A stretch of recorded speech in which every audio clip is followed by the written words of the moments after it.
Magandang gabi po, Luzon, Visayas at Mindanao. 12 ang patay sa karambola ng 5 sasakyan sa SCTEX northbound, kabilang ang ilang bata. Mahigit 20 ang sugatan at may mga kritikal pa. Ang ugat ayon sa pulisya, nakaidlip na bus driver. Pahirapan pa ang pag-rescue sa ilang biktima matapos maipit sa nayuping sasakyan. Nakatutok si JP Soriano. Nakaipit pa ang ilang tao sa isang sasakyan na nayupi matapos maipit sa pampaseherong bus at closed van.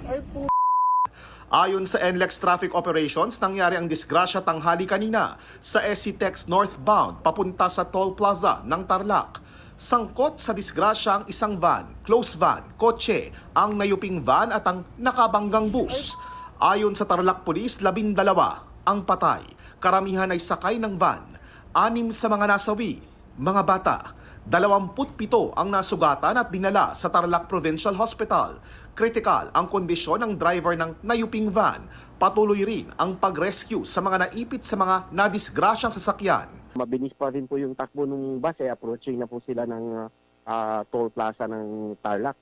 Hawak na ng Tarlac Police ang driver ng bus na nasugatan rin daw sa ulo at kanila nang pinasuri. Sabi raw ng driver sa pulisya, nakaidlip daw po siya. Yung bus driver po ng Solid North Transit na siyang unang bumangga dun sa mga sasakyan.